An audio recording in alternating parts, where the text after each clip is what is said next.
अस्सलाम वालेकुम, my name is Hafiz Mohammad Shoaib Tahir and welcome to my channel study with मी।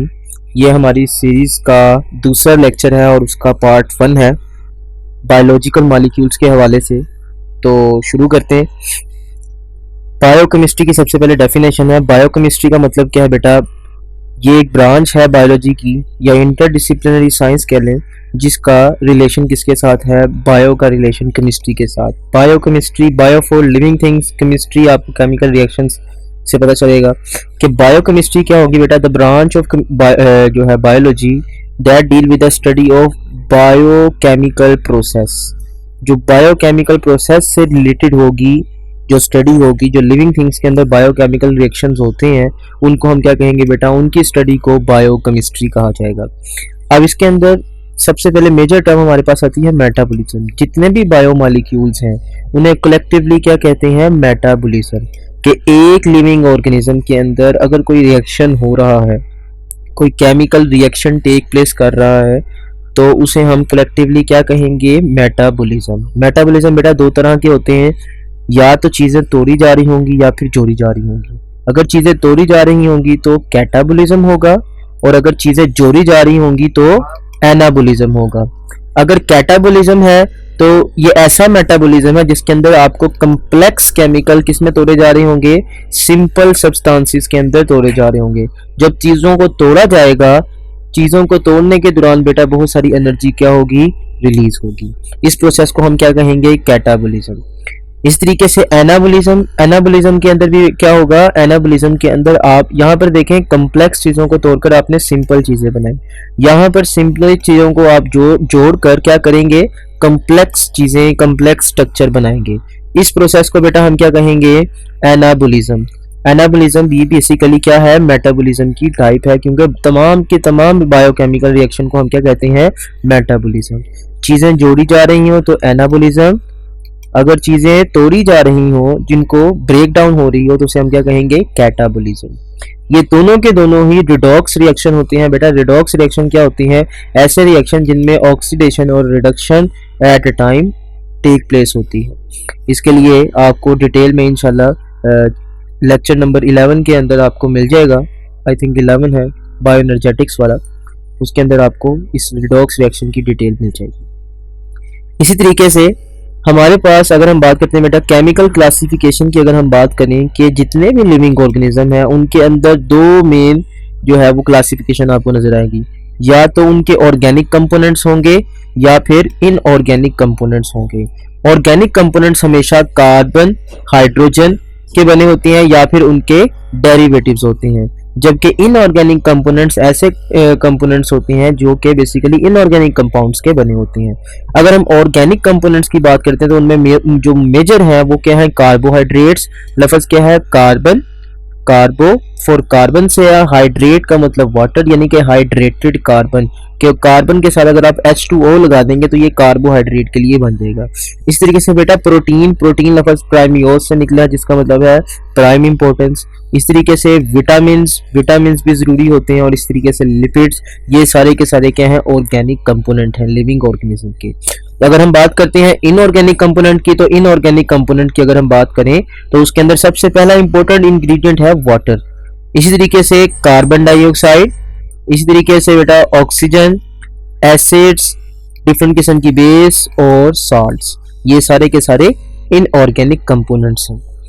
यहाँ पर एक छोटा सा टेबल दिया गया है, वो भी देख लीजिएगा कि उसके अंदर बताया गया है कि डिफरेंट किस्म के जो केमिकल कंपोनेंट्स हैं उनकी जो है परसेंटेज डिफरेंट सेल्स के अंदर कैसी है। यहाँ पे बैक्टीरियल सेल और यहाँ पर आपको मेमेलियन सेल कंसीडर कर लें, ह्यूमन सेल की बात की जा रही है। अब ये डिफरेंट किस्म की उन्होंने उनकी जो है केमिकल कंटेंट की परसेंटेज बताई, जिस तरह के वाटर 70% है और मेलियन सेल के अंदर 17% है, प्रोटीन 15%। इसी तरीके से ये सारी आपको ये यहाँ पर डिटेल नजर आएगी। इसी तरीके से बेटा आगे क्या है? The survival of organism depend upon its ability to take some chemical from its environment and use to make chemical of its living matter. कि सर्वाइवल ऑर्गेनिज्म का किसके ऊपर मैटर करता है? ऑर्गेनिज्म का सर्वाइवल इस चीज पर मैटर करता है कि वो इन्वायरमेंट से जो केमिकल ले रहा है उसको वो अपनी बॉडी में कैसे यूज कर रहा है। याद रखें, एक सिंपल प्रोसेस के लिए, एक सिंपल ऑर्गेनिज्म के लिए सिंपल प्रोसेस होंगे कि वो क्या करेगा, सिंपल चीज़ों को यूज़ करेगा और उनके ज़रिए अपनी खुराक को हासिल करेगा। लेकिन अगर हम एक कम्प्लेक्स ऑर्गेनिज्म की बात करेंगे तो कम्प्लेक्स ऑर्गेनिज्म के भी जो फीचर होंगे वो कम्प्लेक्स सिस्टम्स की वजह से होंगे और वो अपनी बॉडी को उस हिसाब से अरेंज करेगा, यानी कि उनकी बॉडी में कम्प्लेक्सिसिटी पाई जाती है। इसी वजह से उनके आगे जो बायोकेमिकल रिएक्शन होंगे वो भी क्या होंगे, कम्प्लेक्स होंगे। इसी तरीके से आगे बात करते हैं, life of an organism depend upon the ceaseless chemical activities. किसी भी ऑर्गेनिज्म की अगर हम बेटा बात करते हैं तो वो केमिकल रिएक्शंस के ऊपर क्या कर रहा होता है, जिंदगी गुजार रहा होता है, क्योंकि मेन जो सोर्स है वो क्या है, एनर्जी। ग्लूकोज जो है वो एनर्जी के तौर पर इस्तेमाल होता है। अगर हम सिंपल बात करते हैं, सिंपल वर्ड्स के अंदर, कोई भी जानदार अगर है उसे जिंदा रहने के लिए एनर्जी की ज़रूरत है, तवानाई की ज़रूरत है। वो तवानाई, वो एनर्जी कहाँ से मिलेगी, केमिकल रिएक्शंस के नतीजे में मिलेगी। केमिकल रिएक्शंस जो भी आपकी बॉडी के अंदर हो रहे थे, जिन्हें हम मेटाबॉलिज्म कह रहे थे, वो इस रिएक्शंस के दौरान क्या करेंगे, एनर्जी प्रोड्यूस करेंगे या एनर्जी स्टोर करेंगे। और इन दोनों सूरतों में ऑर्गेनिज्म क्या करेगा, अपनी जिंदगी गुजारेगा। But this chemical activity is maintain with a high degree of organisation, यानी कि यहाँ पे बात क्या की जा रही है, यहाँ पर केमिकल एक्टिविटी के हवाले से बात हो रही है कि हाई डिग्री ऑफ ऑर्गेनाइजेशन जो है वो मेंटेन करेगी किसी केमिकल एक्टिविटी को। अब आगे बात करते हैं, carbon as a prime importance. आपने पढ़ा था कि कार्बन जो है डिफरेंट ऑर्गेनिक कंपाउंड का बेसिक स्केलेटन है।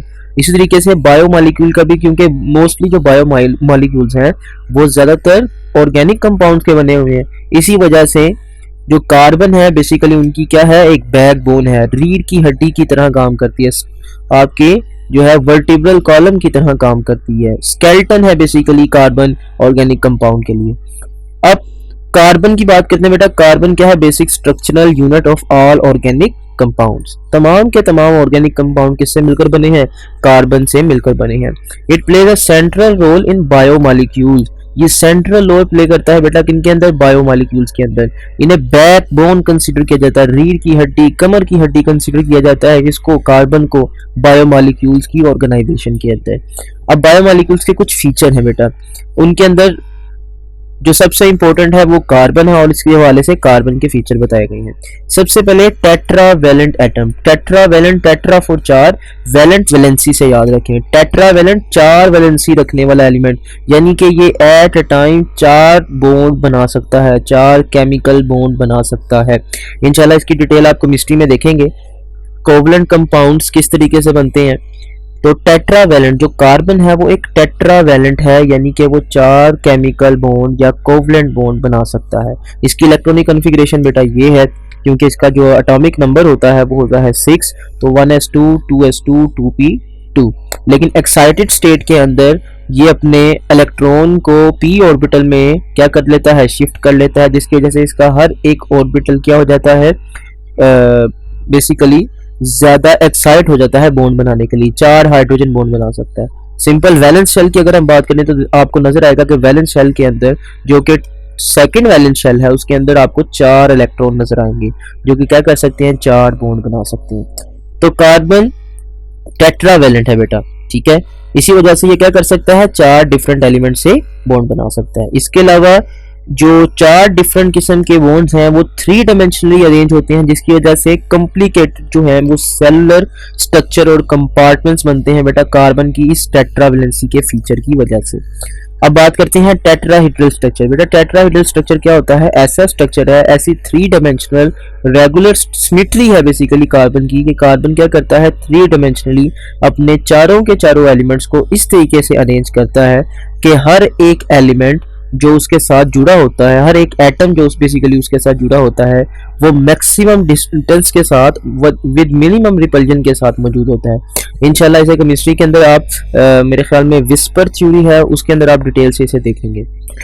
तो टेट्राहेड्रल स्ट्रक्चर के जरिए जब कार्बन क्या करता है, टेट्राहेड्रल स्ट्रक्चर के जरिए अरेंज होता है, अपने मॉलिक्यूल्स को अरेंज करता है, तो इस दौरान क्या होता है, 3 डायमेंशनल स्ट्रक्चर बनते हैं जो कि कार्बन को स्टेबल ज्योमेट्री देते हैं। स्टेबल ज्योमेट्री का मतलब क्या होगा कि कार्बन क्या कर सकेगा, इजीली उस जगह पर सरवाइव कर सकेगा, उसके कंपाउंड को जो बेसिकली डैमेज होने का खतरा कम होगा। और इसी वजह से थ्री डायमेंशनल स्ट्रक्चर की वजह से, थ्री डायमेंशनल बॉन्डिंग की वजह से कार्बन क्या कर सकता है, सेलुलर कम्प्लेक्स सेलुलर जो है वो कंपार्टमेंट बना सकते हैं। इसी तरीके से बेटा एक प्रॉपर्टी होती है कैटिनेशन। अब कैटिनेशन क्या है, कैटिनेशन क्योंकि कार्बन बेटा 4A से बिलोंग करता है, ये पीरियोडिक टेबल वाले आप जो है चैप्टर के अंदर आई थिंक मेरे ख्याल में 5th चैप्टर है केमिस्ट्री का केमिकल बॉन्डिंग के हवाले से, उसमें आप देखेंगे 4A ग्रुप को। ये कार्बन फैमिली है, कार्बन सिलिकॉन वगैरह वाली ये फैमिली मौजूद है। अब ये जो कार्बन फैमिली है ये क्या करती है, ये ऐसी फैमिली है जो कि आपस में क्या करती है, लॉन्ग चेन या रिंग बनाने की क्या रखती है, एबिलिटी रखती है। इस तरह की एबिलिटी को बेटा क्या कहते हैं, कैटिनेशन, यानी कार्बन की लॉन्ग चेन बनाने की सलाहियत, लॉन्ग चेन बनाने की जो प्रॉपर्टी है या रिंग बनाने की जो प्रॉपर्टी है वो क्या होगी बेटा, कैटिनेशन होगी।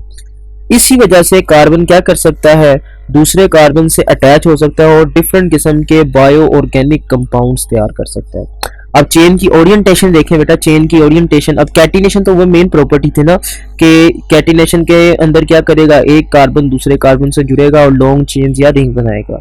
लेकिन अगर चेन की ओरिएंटेशंस की बात करें तो डिफरेंट तरह की ओरिएंटेशन आ जाएंगी चेन के अंदर, वैरायटीज आपको नजर आएंगी कि आपको कार्बन के जो तादाद है वो सेम नजर आएगी मगर उसके अंदर जो स्ट्रक्चर होगा वो आपको डिफरेंट नजर आएगा। आपने इसे पढ़ा था कैसे, हम क्या कहते हैं, आइसोमर, कि स्ट्रक्चरल फार्मूला डिफरेंट होगा, मॉलिक्यूलर फार्मूला सेम होगा। तो ये देखिए आपके पास डिफरेंट किस्म की एग्जांपल दिखाई गई। अब यहाँ पर है 1 2 3 4 4 कार्बन है। अब इस 4 कार्बन के अंदर ये आपको एक स्ट्रेट चेन दिखाया जिसे हम एन ब्यूटेन कहते हैं। इसी तरीके से ये आपके पास क्या है, 1 2 3 4, ये भी 4 कार्बन है, इनमें भी हाइड्रोजन जितने हैं उतना ही हाइड्रोजन इसके पास नहीं है, लेकिन देखें स्ट्रक्चर डिफरेंट है। इसकी चेन में 4 कार्बन थे और इसकी चेन में 3 कार्बन है और एक क्या आ गई, ब्रांच आ गई, तो ये ब्रांच जो है हाइड्रोकार्बन है। इसी तरीके से यहाँ पे देखें ये है 4 कार्बन वाला, 1 2 3 4। अब ये 4 कार्बन वाला स्ट्रक्चर है। अब ये जो 4 कार्बन वाला स्ट्रक्चर है, अब इसके अंदर भी देखें ये भी 4 कार्बन, ये भी 4 कार्बन, ये भी 4 कार्बन, लेकिन इनकी ओरिएंटेशन चेंज होने की वजह से, ये अलग अलग स्ट्रक्चर होने की वजह से अलग अलग कंपाउंड बन जाते हैं। इसी तरीके से आप आगे देखें ये है साइक्लोहेक्सेन, ये है बेंजीन। अब देखें इसके अंदर 1 2 3 4 5 6 कार्बन है, इसके अंदर डबल बॉन्ड के साथ 6 कार्बन है। ये एक जो कोना है, बेसिकली एक जो कॉर्नर है वो रिप्रेजेंट किसको करता है, एक कार्बन को। 1 2 3 4 5 6, तो 6 कार्बन डबल बॉन्ड के साथ, यानी कि एक डबल बॉन्ड यहाँ पर है, एक डबल बॉन्ड यहाँ पर है और एक डबल बॉन्ड यहाँ पर होगा, यानी एक इधर, एक यहाँ पर और एक यहाँ पर। तो इससे क्या बन जाएगा, बेंजीन का स्ट्रक्चर बनेगा। जबकि नैप्थलीन के अंदर देखें 2 स्ट्रक्चर आपस में मिल गए। अब ये चेन की ओरिएंटेशन की बात हो रही है। अब आगे देखिए बेटा, सबसे important property multiple bonding. Carbon से कार्बन की पहली वैरायटी कम थी कि वो कार्बन चेन बनाकर एक ही चीज की ओरिएंटेशन को चेंज करके क्या करता था, अपने कंपाउंड को चेंज कर लेता था, उसका स्ट्रक्चर ही बदल देता था, जिसकी वजह से उसकी प्रॉपर्टीज भी बदल जाती थी।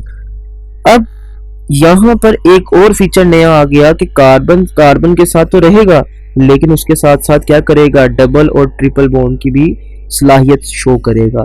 अब कार्बन से कार्बन हमने देखा था यहाँ पर सब में सिंगल बॉन्ड था, अब यहाँ पर देखें आपको ट्रिपल नजर आएगा, यहाँ पर ट्रिपल नजर आएगा। इसी तरीके से ये इसके अंदर आपको यहाँ पर मेरे ख्याल में सारे सिंगल बना दिए, एक डबल बॉन्ड भी दिखाना चाहिए था, खैर डबल बॉन्ड भी आपको नजर आएगा। इसी तरीके से कार्बन कार्बन के साथ मिलकर जो लॉन्ग चेन या रिंग बना रहा था। अब ये देखें बेटा, ये क्या है, ये एक सिंपल जिसमें कार्बन से कार्बन सिंगल बॉन्ड है, जबकि यहाँ पे देखें आप कार्बन से कार्बन आपको डबल बॉन्ड भी नजर आएगा। अब कार्बन का ये फीचर क्या करता है, कार्बन के ऑर्गेनिक कंपाउंड की तादाद को बढ़ा देता है। अब जब ऑर्गेनिक कंपाउंड की तादाद बढ़ गई, इसी वजह से आपके पास वैरायटी ज्यादा हो गई और क्या करेंगे, बायोमॉलिक्यूल्स की भी वैरायटी ज्यादा हो जाएगी।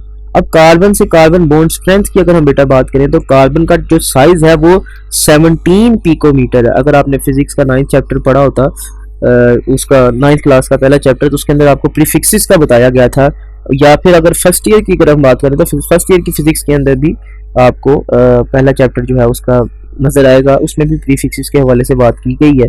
इसमें आपने पढ़ा था deci, centi, milli, micro, nano, pico, femto, atto, deca, hecto, kilo, mega, giga, tera, peta, exa. अब ये जो है ये बेसिकली क्या थे, ये प्रीफिक्सेस थे।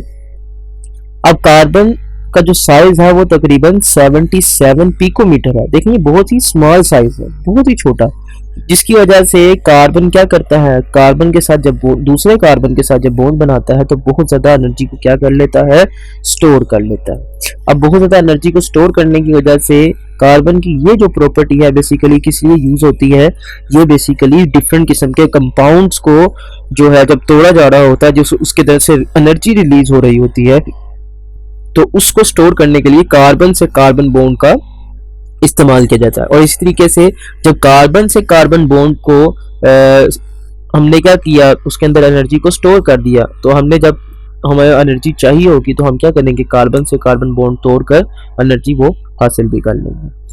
इसके अलावा बेटा इसकी स्टेबिलिटी भी की बात की जाए तो स्टेबिलिटी इतनी ज़्यादा है कि ये क्या कर सकती है, ये सेलुलर स्ट्रक्चर बनाने की सलाहियत रखती है। इसी वजह से ये इसका बहुत इंपॉर्टेंट फीचर है। कार्बन और हाइड्रोजन का बॉन्ड भी बहुत इंपॉर्टेंट है। कार्बन और हाइड्रोजन बॉन्ड सबसे इंपॉर्टेंट सोर्स है किस चीज़ का, आपके किसी भी बायोमॉलिक्यूल्स के अंदर एनर्जी का, पोटेंशियल एनर्जी का सबसे बड़ा सोर्स है, क्योंकि ये बहुत ही ज़्यादा एनर्जी को क्या कर सकता है, स्टोर कर सकता है। एक तो कार्बन अपने छोटे साइज की वजह से और ज़्यादा इलेक्ट्रॉन की वजह से जो हाइड्रोजन का जो बचा कुचा एक इलेक्ट्रॉन होता है उसको भी क्या करता है, अपनी तरफ खींच कर रखता है, जिसकी वजह से क्या होता है, बहुत ज़्यादा स्ट्रॉन्ग बॉन्ड बन जाता है। इसी से कार्बन और ऑक्सीजन बॉन्ड की बात करें तो बेटा कार्बन और ऑक्सीजन बॉन्ड के अंदर क्या होगा, कार्बन और ऑक्सीजन बॉन्ड के अंदर बहुत ज़्यादा एनर्जी क्या हो सकती है, स्टोर हो सकती है, और ये डिफरेंट किस्म के जो है स्ट्रक्चर बनाने के लिए यूज होता है। जिस तरह की अब हमने बात की थी कार्बन और हाइड्रोजन बॉन्ड की, तो बेटा हमने ये पोटेंशियल एनर्जी के हवाले से बात की थी कि ये पोटेंशियल एनर्जी का मेन सोर्स है। इस तरीके से कार्बन और ऑक्सीजन जब बॉन्ड बनाते हैं, ये डिफरेंट किस्म के मॉलिक्यूल्स को क्या करते हैं, बनाते हैं, और वो जो मेन होते हैं वो उनमें है कार्बोहाइड्रेट, जिनके अंदर आपको नजर आएगा सबसे इंपॉर्टेंट CO बॉन्ड। इसे हम इंशाल्लाह अभी जाके आगे देखेंगे भी। इसके आगे कार्बन और ऑक्सीजन के बेटा बॉन्ड को हम क्या कहते हैं, ग्लाइकोसिडिक बॉन्ड, और ये आपको मोस्टली किसमें नजर आएगा, ओलिगोसैकेराइड्स में और पॉलीसैकेराइड्स में। और बहुत से इंपॉर्टेंट जो ऐसे ओलिगोसैकेराइड्स और पॉलीसैकेराइड्स हैं जो क्या करते हैं, आपकी बॉडी के अंदर डिफरेंट किस्म की जो है चीज़ें बनाने के लिए इस्तेमाल होते हैं। इसी तरीके से कार्बन और नाइट्रोजन बॉन्ड ये सबसे इंपॉर्टेंट बॉन्ड है जो कि पेप्टाइड बॉन्ड होता है और प्रोटीन के अंदर मोस्टली प्रेजेंट होता है। और हमने पढ़ा था कि प्रोटीन जो है वो डिफरेंट किस्म के स्ट्रक्चरल रोल प्ले करती हैं और फंक्शनल रोल प्ले करती हैं। हमारे जो बेटा नाखून है और इसी तरीके से हमारे जो बाल हैं वो स्ट्रक्चर बनी हुई हैं, इसी वजह से हम इन्हें क्या कहेंगे, इनके अंदर जो प्रोटीन होगी वो क्या होगी, स्ट्रक्चरल प्रोटीन। इसी तरीके से कुछ प्रोटीन होती हैं जो कि फंक्शन का काम परफॉर्म करते हैं, जिसमें आपने पढ़ा था एंजाइम्स, डिफरेंट किस्म के एंजाइम फंक्शनल रोल प्ले करते हैं। जो कार्बन और फास्फोरस का बॉन्ड है बेटा, वो डायरेक्टली तो ऐसे नहीं होता कि कार्बन डायरेक्टली फास्फेट के साथ जुड़ जाए। मोस्ट कॉमन कार्बन ऑक्सीजन के ब्रिज के साथ फास्फेट के साथ जुड़ता है, यानी कि पहले कार्बन ऑक्सीजन से जुड़ता है और फिर फास्फेट के साथ। और ये आपको मोस्टली न्यूक्लियोटाइड के स्ट्रक्चर के अंदर, DNA के अंदर, RNA के अंदर ये स्ट्रक्चर नजर आएगा, और ATP के अंदर भी यही स्ट्रक्चर ऐसा मौजूद होता है कि कार्बन ऑक्सीजन के साथ फॉस्फेट के साथ जुड़ जाता है। इसी तरीके से बेटा कार्बन और सल्फर का बॉन्ड भी बहुत इंपॉर्टेंट है। ये भी मोस्टली अमीनो एसिड के अंदर, जो कि प्रोटीन के बिल्डिंग ब्लॉक होते हैं, उनके अंदर मौजूद होता है। और ये आपके जो अमीनो एसिड हैं जो कि डिफरेंट किस्म की इम्यूनोग्लोबिन बना रही हैं, उनके अंदर भी डाइसल्फाइड ब्रिज प्रेजेंट होता है। अब ये डाइसल्फाइड ब्रिज इंशाल्लाह इम्यूनिटी वाले चैप्टर में डिटेल से पढ़ेंगे हम। ये मोस्टली प्रोटीन्स के अंदर इम्यूनोग्लोबिन यानी कि एंटीबॉडीज के अंदर ये जो है CS बॉन्ड प्रेजेंट होता है। सबसे कॉमन जो अमीनो एसिड है जिसे हम सिस्टीन कहते हैं, तो उसके अंदर भी जो है ये कार्बन सल्फर बॉन्ड आपको नजर आता है।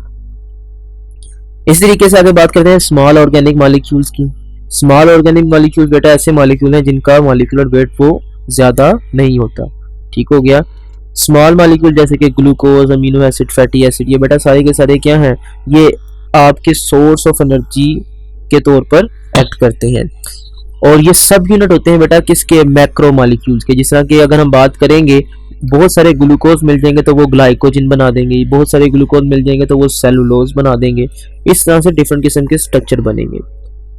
इस तरीके से अमीनो एसिड बेटा ये मिलकर क्या बनाएंगे, प्रोटीन। फैटी एसिड बहुत सारे मिलकर क्या बनाएंगे, लिपिड। तो ये मैक्रो मॉलिक्यूल के लिए सब यूनिट्स के तौर पर काम करते हैं, छोटे छोटे पार्ट के तौर पर। ये भी बेटा सारे के सारे किसके बने हुए हैं, कार्बन के बने हुए हैं। अब ग्लूकोज के अंदर भी आपने देखा था, उसका स्ट्रक्चर पड़ा था, अभी इंशाल्लाह आगे दोबारा आ भी जाएगा। तो कार्बन उसके अंदर मौजूद होता है। अमीनो एसिड के अंदर भी सेंटर में कार्बन होता है। फैटी एसिड भी बेटा किसके बने हुए हैं, कार्बोक्सिलिक एसिड के, और उसमें भी क्या होता है, कार्बन होता है।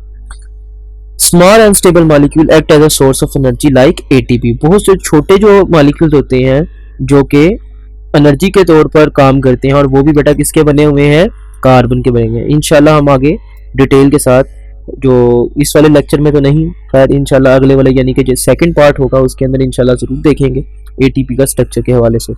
आगे आ जाता है बेटा लार्ज ऑर्गेनिक मॉलिक्यूल्स। ये बेटा लार्ज ऑर्गेनिक मॉलिक्यूल्स को हम मैक्रो मॉलिक्यूल्स भी कहते हैं, जिनका मॉलिक्यूलर वेट बहुत ज़्यादा होता है, जिस तरह के सेलुलोज हो गई, फैट्स हो गई, प्रोटीन्स हो गई, ये सारे के सारे वाटर में ज़्यादातर इनसोलेबल होती हैं। इसी वजह से क्या करते हैं, ये स्ट्रक्चरल रोल प्ले करती हैं ज़्यादातर। इस तरीके से ये भी बेटा किसके बने हुए, जिस तरह अब ये क्या थे, ये कार्बन के बने हुए थे, और इन्हीं से मिलकर क्या बन रहे हैं, लार्ज मॉलिक्यूल ऑर्गेनिक मॉलिक्यूल बन रहे हैं। तो जाहिर सी बात है ये भी किसके बने होंगे, कार्बन के बने होंगे। ये बहुत सारे छोटे छोटे मॉलिक्यूल को स्टोर करने के लिए, जिस तरह कि अगर ग्लूकोज को स्टोर करना होगा तो उन्हें ग्लाइकोजन में कन्वर्ट कर दिया जाएगा, तो ये इस तरीके से यूज होंगे। इसी तरीके से आगे हमारे पास है importance of water. Importance of water की अगर हम बेटा बात करते हैं तो इंपॉर्टेंस ऑफ वाटर के अंदर तो सबसे पहले तो चीज है, वाटर है क्या चीज, बेसिकली ये ऑक्साइड है किसका, हाइड्रोजन का। जब हाइड्रोजन के साथ ऑक्सीजन आकर अटैच हो जाएगी तो उसे हम क्या कहेंगे, वाटर। और ये क्या है बेटा, एक इनऑर्गेनिक कंपाउंड है, और ये क्या है, ट्रांसपेरेंट है, यानी कि इसके आर पार देखा जा सकता है। ये कलरलेस है, यानी कि इसका कोई कलर नहीं है। ये ओडरलेस है, इसकी कोई स्मेल नहीं है। ये ऐसा केमिकल है जो कि डिफरेंट किस्म के कंपोनेंट्स बनाने के लिए यूज होता है, और इसे हम यूनिवर्सल सॉल्वेंट भी कहते हैं। और ये मोस्ट जो कॉमन पार्ट है आपका अर्थ का, जिसे हम हाइड्रोस्फीयर कहते हैं, ये उसका भी मेन पोर्शन है। इस तरीके से अगर हम बात करते हैं सम इम्पोर्टेंट पॉइंट्स जो है वाटर के हवाले से, सबसे पहले बेटा इसकी अगर अबंडेंस की बात की जाए, अबंडेंस ऑन अर्थ की अबंडेंस के ऊपर अगर हम देखें तो हमारे पास अबाउट 75% या कुछ बुक के हवाले से 70% क्या है, वाटर मौजूद है। इस तरीके से अगर हम बात करें उस टोटल में से जो आपका 75 या 70% वाटर है, उस टोटल में से जो 97% है वो ऐसा है जो कि सीज की फॉर्म के अंदर है, आपको ओशंस की फॉर्म के अंदर नजर आएगा, वो आपको समंदर वगैरह की फॉर्म के अंदर नजर आएगा, यानी कि वो इस्तेमाल के काबिल नहीं है, वो साल्ट वाटर है। जबकि बाकी बच जाने वाला जो 3% है वो फ्रेश वाटर है। फ्रेश वाटर के अंदर साल्ट कम होते हैं, वो यूजेबल होता है, लेकिन उसके अंदर से भी 1.2 अबाउट 1.2 जो % है वाटर का, वो क्या है, वो बेसिकली ऐसा है जो कि यूज होता है, जबकि बकाया जितना भी है बेटा वो किस फॉर्म के अंदर मौजूद है, वो आइस की फॉर्म के अंदर मौजूद है। अबाउट 1.2 लिख दिया, कुछ बुक में 1% भी लिखा हुआ है। इस तरीके से अबंडेंस इन बायोस्फीयर की बात करें तो बायोस्फीयर की अबंडेंस के अंदर बेटा अगर हम बात करें तो ये सबसे ज्यादा अबंडेंट बायोस्फीयर के अंदर है, लिविंग थिंग्स के अंदर प्रेजेंट है वाटर। अब इसके हवाले से कुछ आयात भी आएंगी तो वो भी इंशाल्लाह डिस्कस करते हैं। अब हम बात करते हैं नॉर्मली ऑर्गेनिज्म के पास बेटा कितने % वाटर होता है, 65 से 89% वाटर होता है। अगर हम ह्यूमन के टिश्यूज की बात करें तो ह्यूमन के नॉर्मल जो टिश्यूज हैं, स्किन टिश्यूज की अगर हम बात कर लेते हैं, वैसे तो उनमें कंटेंट ज़्यादा होता है, लेकिन नॉर्मल ह्यूमन टिश्यूज की उन्होंने बात की है तो चलो 20% मान लेते हैं, आपकी बुक के अकॉर्डिंग है। इस तरीके से ब्रेन सेल की अगर बात करें तो बेटा 80 to 83% तक वाटर ब्रेन के टिश्यूज के अंदर, ब्रेन सेल्स के अंदर प्रेजेंट होता है। अब आ जाती है कुरान और एंड वाटर। कुरान और पानी के हवाले से कुछ बातें कर लेते हैं। तो सबसे पहले हमारे पास आयत है, इसे भी देख लें।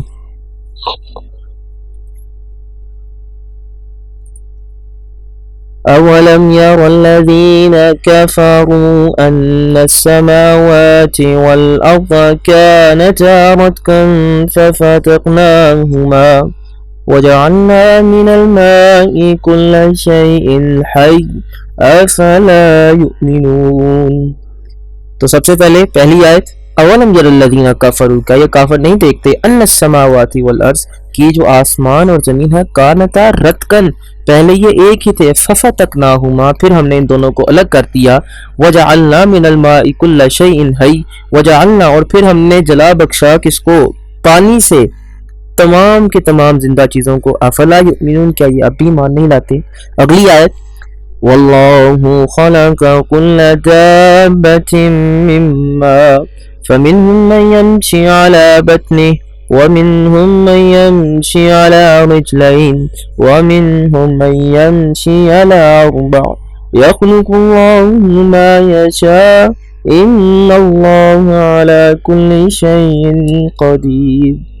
वल्लाहु खलक़ कुल्ल दाब्बतिन मिम्मा, हमने हर चीज़ को, जो हर जानवर है, हर तरह का ऑर्गेनिज्म है, हमने उसे किससे पैदा किया, पानी से पैदा किया। फमिनहुम मन यमशी अला बत्नी, कुछ ऐसे हैं जो कि किसके बल पे चलते हैं, पेट के बल पे चलते हैं। वमिनहुम मन यमशी अला रिजलैन, कुछ क्या है, दो टांगों पर चलने वाले। वमिनहुम मन यमशी अला अर्बा, और उनमें से कुछ ऐसे हैं जो कि चार टांगों पर चलते हैं। यख्लुकुल्लाहु मा यशा, जो अल्लाह चाहता है खलक करता है, बेशक अल्लाह हर चीज पर कादिर है। अब आगे देता है universal solvent. Water is a universal solvent. अब बेटा इसके दो मेन फीचर हैं कि वाटर को वो जो यूनिवर्सल सॉल्वेंट बनाते हैं। एक वाटर की पोलैरिटी है जो कि हाइड्रोजन के ऊपर पार्शियल पॉजिटिव और ऑक्सीजन के ऊपर पार्शियल नेगेटिव, जिसकी वजह से ये पोलर मॉलिक्यूल्स को आपने पढ़ा था, polar dissolve in polar, like dissolve like का जो फिनोमिना पढ़ा था कि वाटर को क्या करता है, वाटर डिफरेंट किस्म के पोलर कंपाउंड को अपने अंदर डिसॉल्व कर लेता है। इसी तरीके से जो आगे है हमारे पास वो इंपॉर्टेंट पॉइंट है, वो है हाइड्रोजन बॉन्डिंग का, कि जो वाटर है वो हाइड्रोजन बॉन्डिंग शो करता है, और हाइड्रोजन बॉन्डिंग शो करने की वजह से ये डिफरेंट किस्म के नॉन पोलर कंपाउंड को भी क्या कर लेता है, अपने अंदर डिसॉल्व कर लेता है। तो बेटा ये प्रॉपर्टीज हैं जो कि वाटर को क्या करती हैं, एक यूनिक जो है स्ट्रक्चर के लिए, यूनिक स्ट्रक्चर के लिए और यूनिक प्रॉपर्टी की वजह से क्या करती हैं, एक यूनिक सॉल्वेंट, एक यूनिक कंपाउंड बना देती हैं, जो कि क्या होता है, बेसिकली पोलर है और हाइड्रोजन बॉन्डिंग रखता है। जो पोलर है वो क्या करेगा, पोलर मॉलिक्यूल्स को अपने अंदर डिसॉल्व कर लेगा as a phenomena like dissolve like, जो हमने सोलबिलिटी के हवाले से पढ़ा था। इसी तरीके से जो हाइड्रोजन बॉन्डिंग है वो क्या करेगी, एक तो डिफरेंट किस्म के पोलर मॉलिक्यूल्स को भी डिसॉल्व करने में मदद देगी, लेकिन सबसे इंपॉर्टेंट फीचर इसका क्या है, ये डिफरेंट किस्म के नॉन पोलर मॉलिक्यूल्स को भी क्या कर लेगी, अपने अंदर डिसॉल्व कर लेगी। जिसका ऑक्सीजन, नाइट्रोजन, ये नॉर्मली तौर पर नॉन पोलर होते हैं क्योंकि इनके अंदर इलेक्ट्रोनेगेटिविटी का फर्क क्या है, जीरो, लेकिन हाइड्रोजन बॉन्डिंग की बिना पर क्या करती हैं ये वाटर, इसने ऑक्सीजन को, नाइट्रोजन को अपने अंदर डिसॉल्व कर लेता है। इसी वजह से वाटर को ये जो प्रॉपर्टी है बेटा, ये दोनों प्रॉपर्टी एक एक्सीलेंट सॉल्वेंट, एक यूनिवर्सल सॉल्वेंट के तौर पर जो है वो बना देती है। एक्ट एज ए मीडियम की अगर हम बात करते हैं, वाटर भी एक्ट एज ए मीडियम, के वाटर मीडियम के तौर पर काम करता है। अब आपके साइटोप्लाज्म सेल का जो साइटोप्लाज्म है 90% वो किसका बना हुआ है, वाटर का बना हुआ है।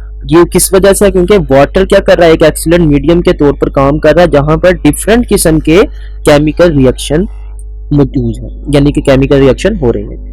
लेकिन बहुत सारे ऐसे कंपाउंड्स हैं जो कि पानी के अंदर डिसॉल्व नहीं होते, इसी वजह से वो स्ट्रक्चर बनाते हैं, और उनकी वजह क्या होती है बेटा, हाइड्रोफोबिक प्रॉपर्टीज हैं, किन की, उन मॉलिक्यूल्स की, क्योंकि वो वाटर हीटर है, यानी कि वाटर को पसंद नहीं करते, हाइड्रोफोबिक, वो वाटर के साथ अट्रैक्शन शो नहीं करते।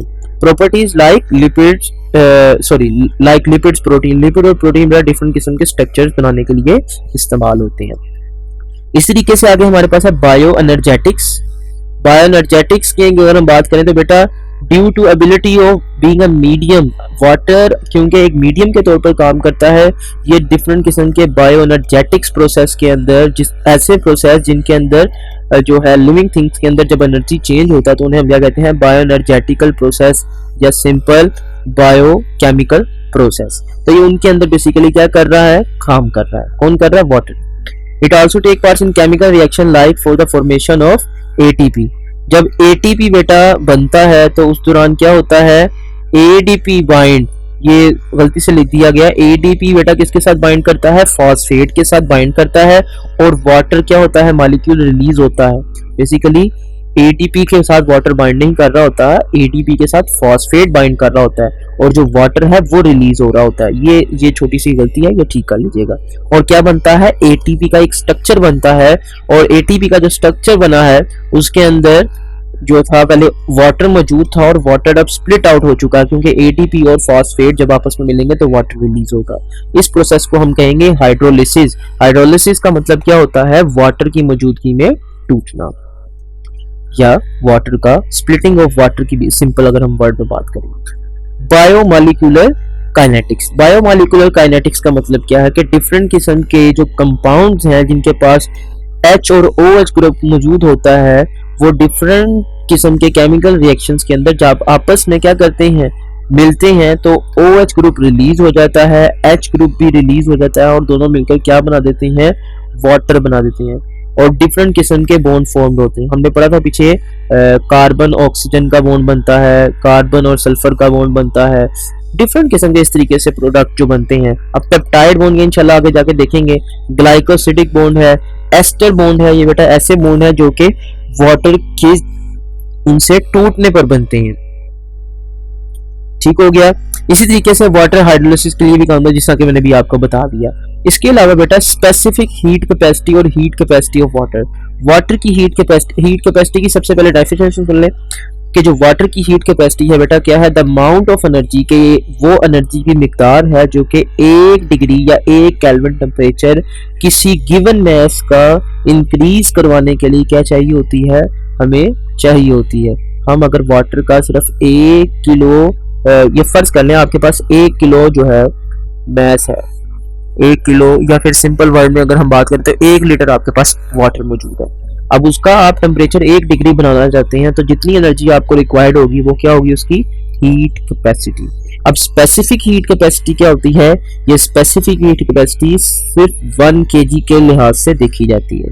तो जब हम 1 kg के लिहाज से देखेंगे कि 1 kg वाटर का 1 केल्विन टेम्परेचर बनाने के लिए कितनी एनर्जी दरकार होगी, कितनी एनर्जी रिक्वायर्ड होगी, तो उसे हम कहेंगे स्पेसिफिक हीट कैपेसिटी। ठीक हो गया। The specific heat capacity of water क्या है बेटा, 1 किलोग्राम पर 1 किलो कैलोरी। हमें क्या चाहिए होगी, 1 किलोग्राम के लिए 1 किलो कैलोरी एनर्जी हमें चाहिए होगी। It enables waters to protect organism from sudden thermal change। ये क्या करता है बेटा, ये प्रॉपर्टी, क्योंकि वाटर की जो है एनर्जी स्टोर करने की कैपेसिटी इतनी ज़्यादा है कि उसके सिर्फ 1 किलोग्राम का जो है टेम्परेचर इंक्रीज करने के लिए, 1 डिग्री टेम्परेचर इंक्रीज करने के लिए हमें अबाउट 1 किलो कैलोरी एनर्जी चाहिए, यानी कि इतनी ज़्यादा 1000 कैलोरी हमें एनर्जी चाहिए ये सिर्फ 1 डिग्री टेम्परेचर इंक्रीज करने के लिए। इसी वजह से वाटर क्या करता है, बहुत सारी हीट को एब्जॉर्ब कर क्या करता है, जानदारों को थर्मल चेंज से, एकदम से आने वाली अब्रप्ट चेंज से, हीट के चेंज की वजह से क्या करता है, वो उन्हें प्रोटेक्ट करता है। हीट ऑफ वेपोराइजेशन पहले तो सिर्फ वाटर की ये प्रॉपर्टी मान ली थी कि वो क्या कर सकता था, बहुत सारी जो है एनर्जी को स्टोर कर सकता था। अब हीट ऑफ वेपोराइजेशन क्या है कि उसके वाटर मॉलिक्यूल को वेपर में कन्वर्ट करने पर भी क्या होगा, उसे हीट चाहिए होगी, उसे एनर्जी चाहिए होगी। जब तक उसके पास एनर्जी नहीं होगी वो वेपोराइज नहीं होगा। अब हीट ऑफ वेपोराइजेशन कितनी है, अबाउट 40.7 किलो जूल पर मोल जो है ये एनर्जी रिक्वायर्ड होती है। अगर हम 1 किलोग्राम वाटर की बात करते हैं तो इसके लिए बेटा क्या होगी, 574 किलो कैलोरी हमें पर किलोग्राम वाटर के लिए एनर्जी चाहिए होगी। यानी अगर हम 1 किलोग्राम को एवेपोरेट करना चाहते हैं तो हमारे पास अबाउट 574 किलो कैलोरी जो है हमें एनर्जी रिक्वायर्ड होगी। और मजे की बात तो ट्विस्ट तो आता है यहाँ पर कि सिर्फ और सिर्फ 2 ml वाटर जो है वो एवेपोरेट होगा और 1 डिग्री टेम्परेचर फिर कम हो जाएगा। 1 डिग्री टेम्परेचर कम होने से वाटर के मॉलिक्यूल्स की एनर्जी कम हो गई, जिससे वाटर अब मजीद क्या कर सकता है, हीट को एब्जॉर्ब कर सकता है। इसके अलावा जो एवेपोरेशन है, आपने पढ़ा था एवेपोरेशन कॉज कूलिंग। अब ये कूलिंग क्या करेगा, टेम्परेचर को डिक्रीज करवा देगा और ये डिफरेंट किस्म के एनिमल्स के जरिए यूज किया जाएगा। फीचर ये इसका वाटर का कि प्रिस्पिरेशन के दौरान जो हमें स्वेटिंग होती है बेटा, जब हमें क्या होता है, पसीना आता है, जिसकी वजह से हमें क्या मिलती है, जब आप गर्मियों के अंदर आपको जब बहुत ज्यादा पसीना आया हो और आप वहां बैठे पंखे के नीचे बैठ जाएं, ठंडी ठंडी हवा लें, तो आपका पसीना जब सूखेगा तो आपको ठंडक का एहसास होगा। ये है फायदा वाटर की एवेपोरेशन का। इस तरीके से प्लांट के अंदर आपने पढ़ा था ट्रांसपिरेशन। ट्रांसपिरेशन भी क्या करता है, वाटर को की जो है एवेपोरेशन की वजह से ट्रांसपिरेशन क्या करता है, प्लांट्स को कूलिंग इफेक्ट प्रोवाइड करता है। इस तरीके से आयनाइजेशन ऑफ वाटर, गो के वाटर क्या है, बहुत ही वीक ऐसा जो है इलेक्ट्रोलाइट है जो कि अपने बहुत सारे कम आयन में जो है वो कन्वर्ट होता है, लेकिन क्योंकि वाटर आयनाइज हो सकता है चाहे थोड़ा ही सही, इसी वजह से वाटर भी क्या करता है, डिफरेंट किस्म के बायोकेमिकल रिएक्शन के अंदर हिस्सा लेता है। इस तरीके से बेटा डिफरेंट किस्म की प्रोटेक्शन की बात करें तो वाटर बेटा लुब्रिकेंट के तौर पर काम करता है और डिफरेंट किस्म की चीजों के अंदर फ्रिक्शन से बचाने के लिए लुब्रिकेशन प्रोवाइड करता है और एक एक्ट करता है एज अ कुशन इसके लिए डिफरेंट ऑर्गन्स के लिए। अब हमारी बॉडी के अंदर अगर हम ब्रेन की बात करते हैं तो ब्रेन के अंदर भी बेटा क्या है, ब्रेन के अंदर आपको मेनिंजीज नजर आएंगी और उनके अंदर भी क्या फ्लो करता है, सेरिब्रोस्पाइनल फ्लूइड फ्लो करता है जो कि उन्हें लुब्रिकेशन और न्यूट्रिएंट्स प्रोवाइड कर रहा था और उसमें बहुत ज्यादा जो है कंटेंट वाटर का होता है। इस तरीके से हमारे जो आंसू है बेटा वो किसकी प्रोटेक्शन करते हैं, हमारी आईज की, उनके रबिंग ऑफ आईलिड से, क्योंकि अगर वहां पे पानी बिल्कुल खुश्क हो जाएगा तो जिसकी वजह से क्या होगा, वाटर के ना होने की वजह से हमारी आंखों और हमारे आईलिड्स जिन्हें हम आंख के पर्दे कहते हैं उनके अंदर क्या हो जाएगी, फ्रिक्शन की वजह से हमारी जो है लेसरेशन हो जाएगी। लेसरेशन क्या कहते हैं, स्किन का उतर जाना, सिंपल लेसरेशन या एब्रेशन भी कह सकते हैं।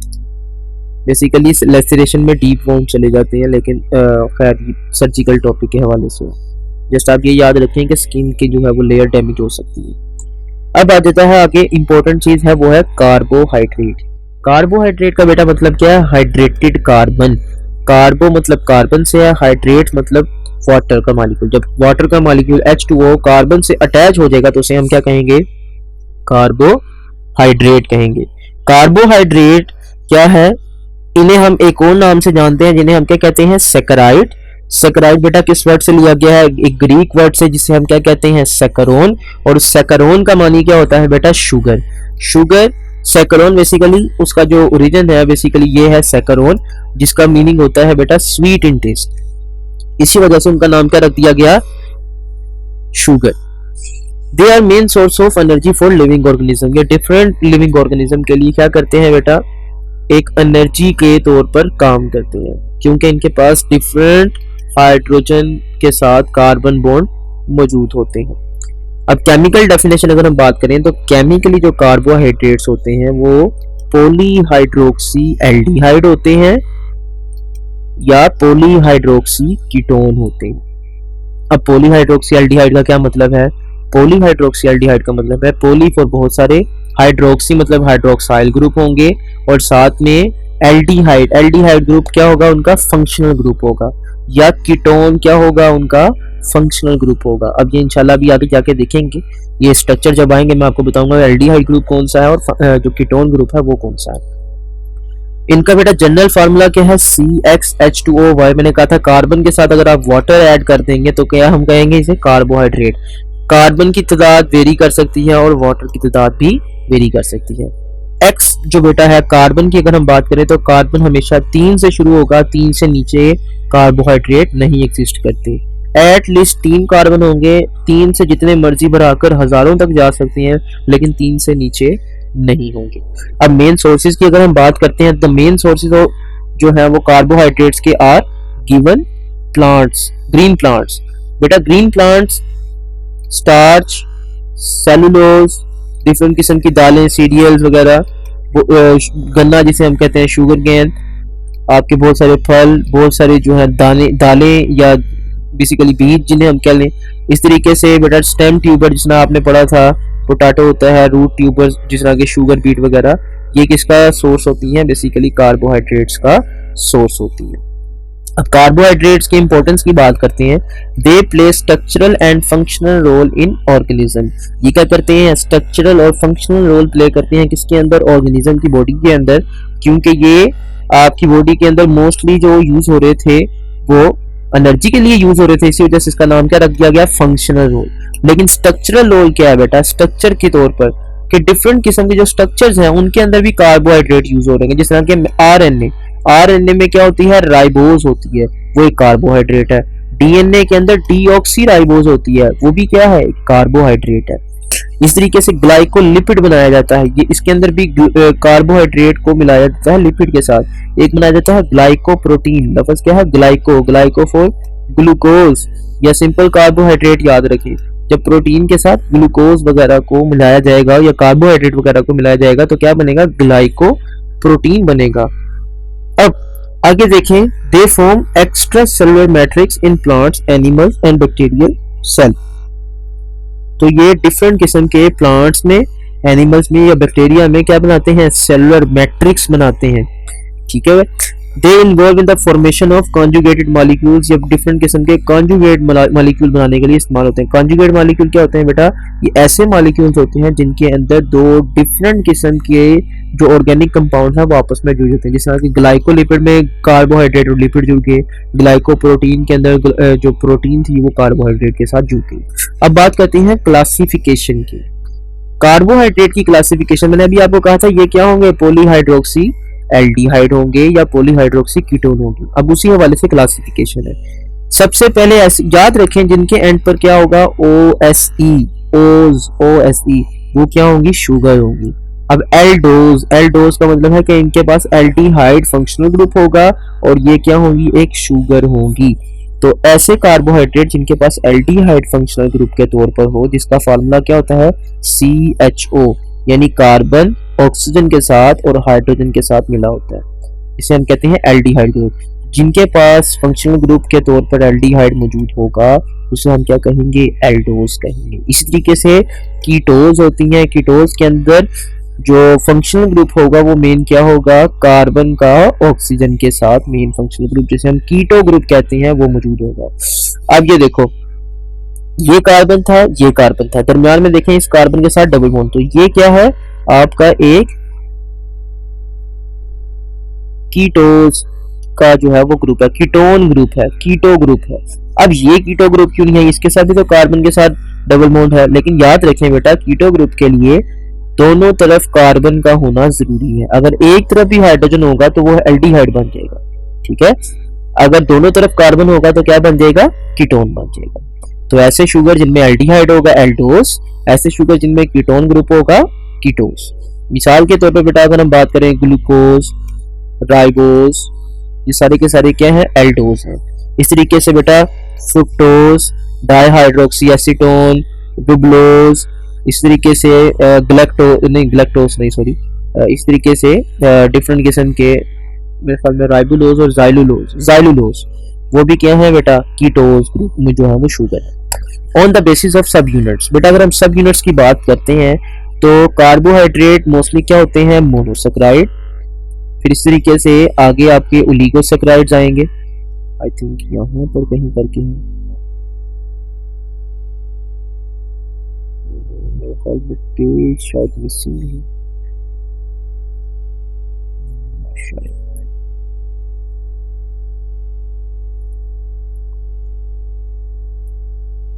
तो देखते हैं, एक मिनट। तो थोड़ा सा इशू था वो मैंने सॉल्व कर दिया है, इंशाल्लाह इसको मैं अपडेट भी कर दूंगा। तो मोनोसैकेराइड बेटा हमने पढ़े थे कि मोनोसैकेराइड है, दूसरे क्या है ओलिगोसैकेराइड्स, इस तरीके से पॉलीसैकेराइड। अब मोनोसैकेराइड लफ्ज क्या है, मोनोसैकेरोन, यानी ऐसी शुगर जिसके अंदर एक फंक्शनल ग्रुप होगा उसे हम क्या कहेंगे, मोनोसैकेराइड। ओलिगोसैकेराइड बेटा मोस्ट कॉमनली ओलिगो यूज किया जाता है वर्ड 2 से 10 के लिए, तो इनके पास 2 से 10 फंक्शनल ग्रुप मौजूद होंगे। और पॉलीसैकेराइड का मतलब है कि बेटा बहुत सारे, जब बहुत सारे फंक्शनल ग्रुप होंगे एक शुगर के अंदर, एक कार्बोहाइड्रेट के अंदर, तो उसे हम क्या कहेंगे, पॉलीसैकेराइड। तो मोनोसैकेराइड क्या है, monosaccharide these are the simplest form of carbohydrate, carbohydrate की ये सबसे सिंपलेस्ट फॉर्म है। They are the carbohydrate having only one functional group, ये ऐसे कार्बोहाइड्रेट हैं जो कि सिर्फ एक फंक्शनल ग्रुप रखते हैं। द फंक्शनल ग्रुप जो है वो बेटा एक होता है, इसी वजह से इन्हें हम क्या कह रहे हैं, मोनोसैकेराइड। ये मोस्टली क्या होते हैं बेटा, वाटर के अंदर सोल्यूबल होते हैं, इसी तरीके से इन्हें मजीद तोड़ा नहीं जा सकता, मजीद यानी हाइड्रोलाइज नहीं किया जा सकता। ये क्या होते हैं, टेस्ट में मीठे होते हैं, अगर जायके में बात करें तो ये बहुत ही मीठे होते हैं, स्वीट इन टेस्ट होते हैं। ये पॉलीहाइड्रोक्सी या एल्डिहाइड हो सकते हैं या पॉलीहाइड्रोक्सी कीटोन हो सकती हैं, यानी इनके पास बहुत सारे OH होने के बावजूद ये एल्डिहाइड ग्रुप रखेंगे या तो कीटोन ग्रुप रखेंगे। ये सारे के सारे क्या होते हैं बेटा, रिड्यूसिंग शुगर होते हैं। अब रिड्यूसिंग शुगर ऐसी शुगर को कहते हैं जो कि फैलिंग सोल्यूशन और बेनेडिक सोल्यूशन के साथ रिएक्ट करती है। जब फैलिंग सोल्यूशन और बेलिंग सोल्यूशन के साथ बेनेडिक सोल्यूशन के साथ जो शुगर रिएक्ट करेगी, ये दो तरह के सोल्यूशन होते हैं, फैलिंग सोल्यूशन और बेनेडिक सोल्यूशन। अगर इन दोनों के साथ अगर आपकी कोई शुगर रिएक्ट करती है तो उसे हम क्या कहेंगे, रिड्यूसिंग शुगर। अगर शुगर रिएक्ट नहीं करती तो वो नॉन रिड्यूसिंग होगी।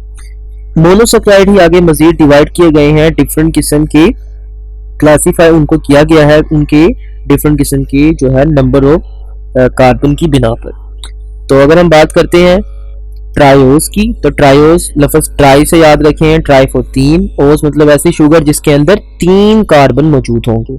आपके सबसे कॉमन जो है ग्लिसरल्डिहाइड है, डाईहाइड्रोक्सी एसीटोन है। बेटा याद रखें ये जो डी आपको लिखा नजर आ रहा है इसका मतलब है डेक्स्ट्रो, एक है एल, इसका मतलब होता है लीवो। सिंपल अगर आपने वर्ड याद रखना हो तो दायां, एल से लेफ्ट, तो दाएं तरफ अगर OH आ जाएंगे, सारे के सारे OH आ जाएंगे तो उसे हम कहेंगे डेक्स्ट्रो। अगर सारे के सारे OH एक तरफ यानी कि लेफ्ट साइड पर चले जाएंगे तो उसे हम एल कहेंगे। ठीक हो गया, यानी कि एल शुगर कहेंगे, और वो डी शुगर होगी वो एल शुगर होगी। इसी तरीके से अब यहाँ पे आपको लिखा होगा डिहाइड्रोक्सी एसीटोन, डी का मतलब कि दोनों तरफ OH राइट साइड पर होंगे।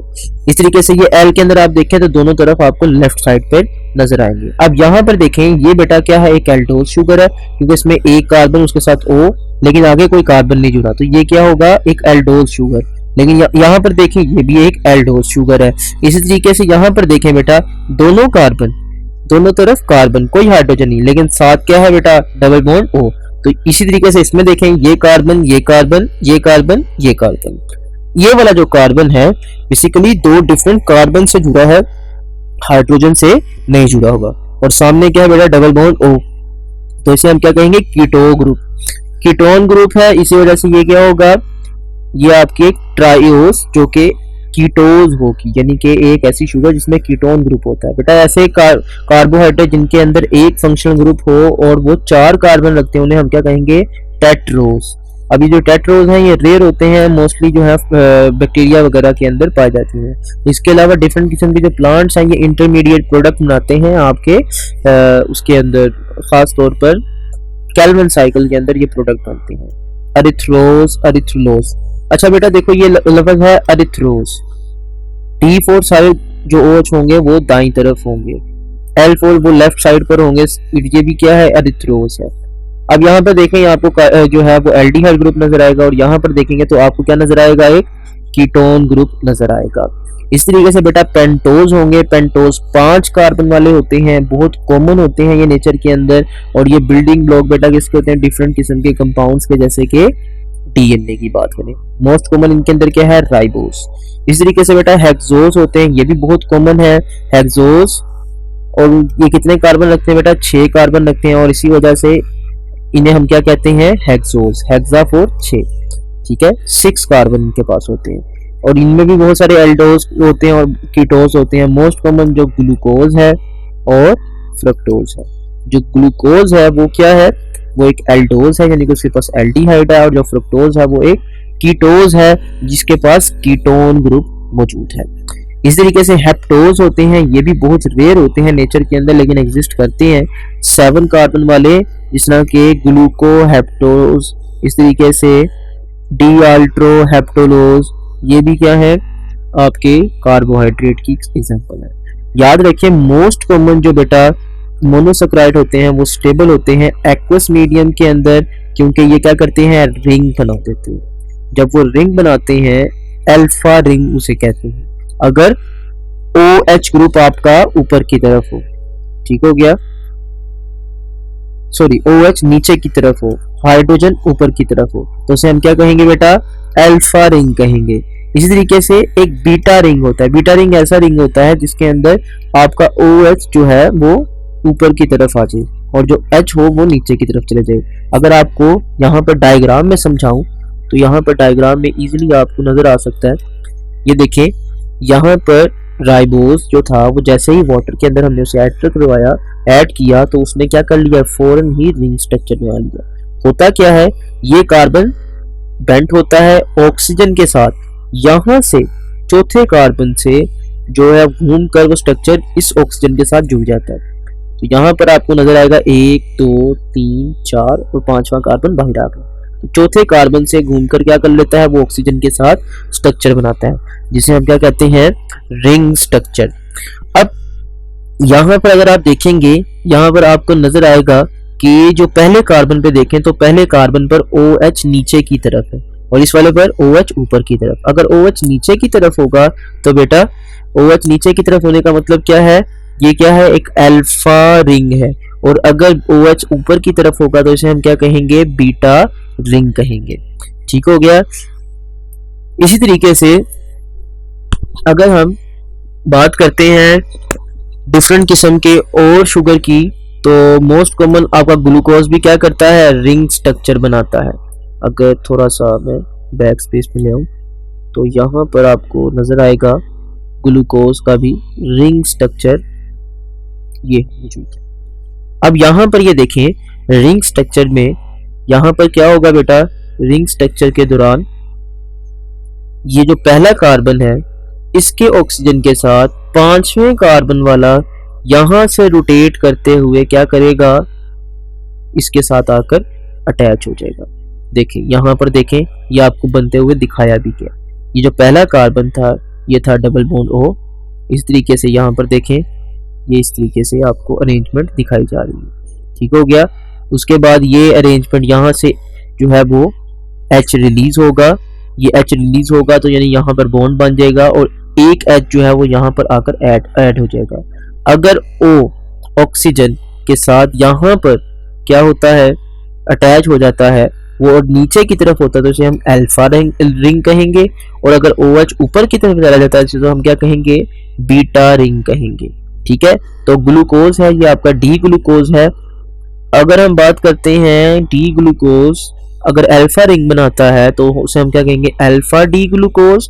और इस तरीके से अगर डी ग्लूकोज बीटा रिंग बनाता है तो उसे हम क्या कहेंगे, बीटा डी ग्लूकोज। इंशाल्लाह ये स्ट्रक्चर कैसे बनते हैं ये भी इंशाल्लाह एक वीडियो के अंदर एक्सप्लेन कर दूंगा। अभी के लिए जैसे इतना ही और इसके आगे चलते हैं।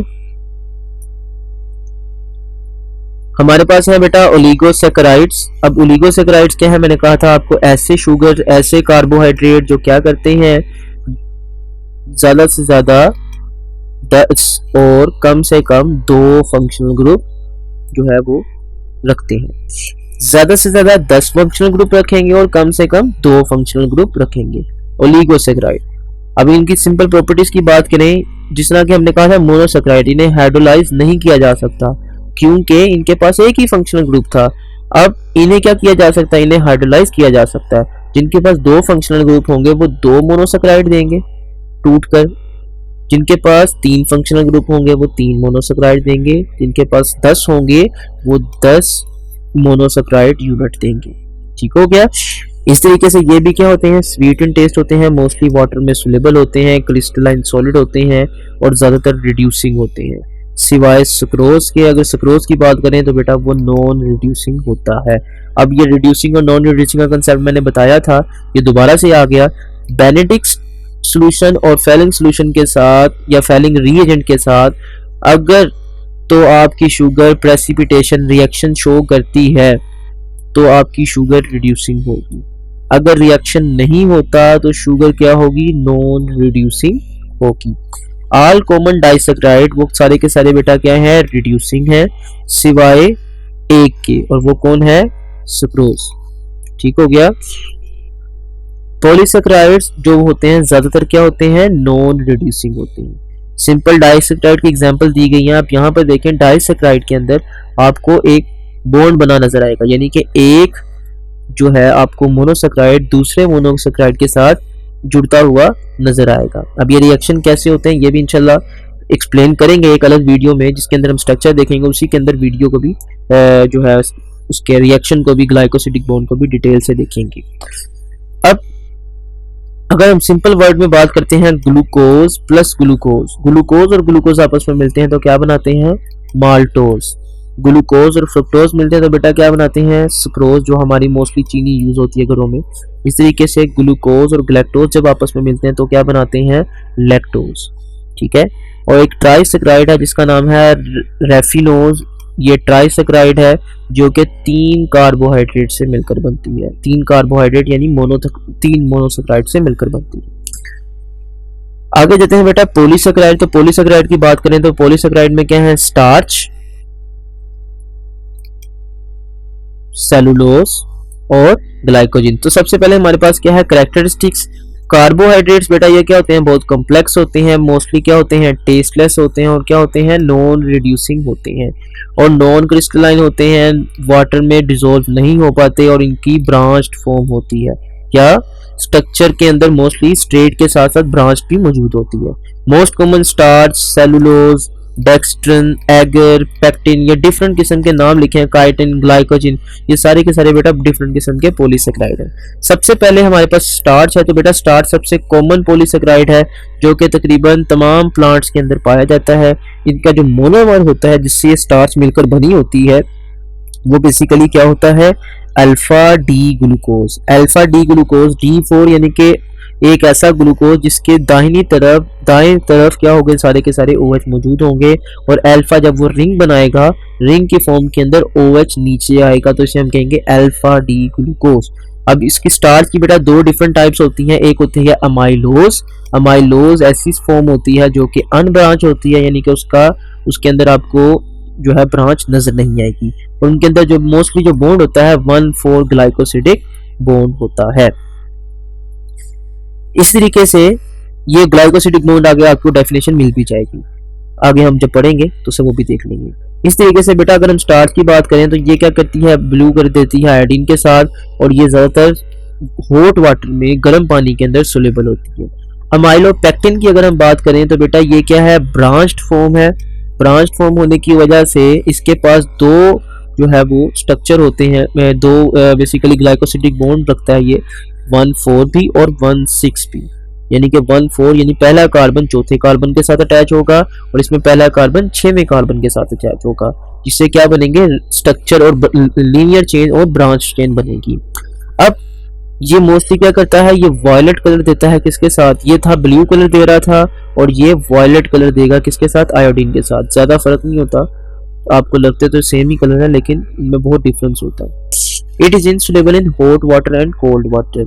ये हॉट वाटर या कोल्ड वाटर दोनों में ही क्या होता है, इनसोल्युबल होता है। अब बेटा ग्लाइकोसिडिक बॉन्ड क्या होता है, ये एक ऐसा बॉन्ड है जो कि 2 डिफरेंट किस्म के जो मोनोसेक्राइड हैं जो आपस में मिलते हैं किसके जरिए, एक ऑक्सीजन ब्रिज के जरिए, तो उसे हम क्या कहते हैं, ग्लाइकोसिडिक बॉन्ड। अब बनता कैसे है, एक मोनोसेक्राइड से H निकलेगा और एक मोनोसेक्राइड से OH निकलेगा।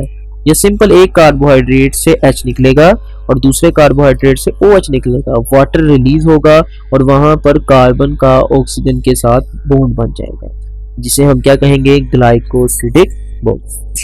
आगे जाता है बेटा ग्लाइकोजन। ग्लाइकोजन मोस्टली जिसे हम एनिमल स्टार्च कहते हैं, ये एनिमल्स के अंदर पाई जाती है, लिवर और मसल्स के अंदर पाई जाती है, ज्यादातर ब्रांच्ड फॉर्म की होती है और ये अल्फा डी ग्लूकोज की बनी होती है। ठीक है। और मोस्टली क्या करती है, रेड कलर देती है किसके साथ, मोस्टली जो रेड कलर है वो आयोडीन के साथ ही देती है।